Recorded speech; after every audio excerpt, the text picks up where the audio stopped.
अभी आपने साद रफीक, राना सनाउल्लाह, इन सब का नाम लिया। अभी पीटीआई के लोगों के साथ भी जो हो रहा है, तो पीटीआई के कौन से लोग हैं? असद उमर भी चला गया। पीटीआई के लोग कौन से हैं मुझे बताएं? जितने भी थे।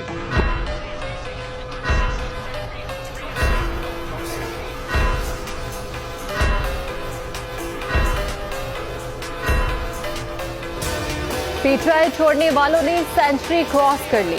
बाकी सारे किधर है? वो तो फिर किधर है? नून लीग के साथ भी वो सरकार है कि पीपल्स पार्टी।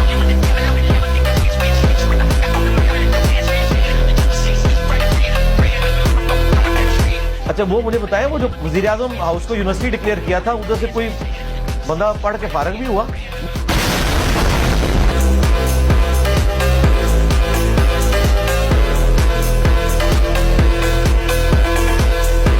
आपको पीटीआई के मिजाज का नहीं पता था? नहीं, मैं तो सरकार मौलियों को ही शायद नहीं समझता।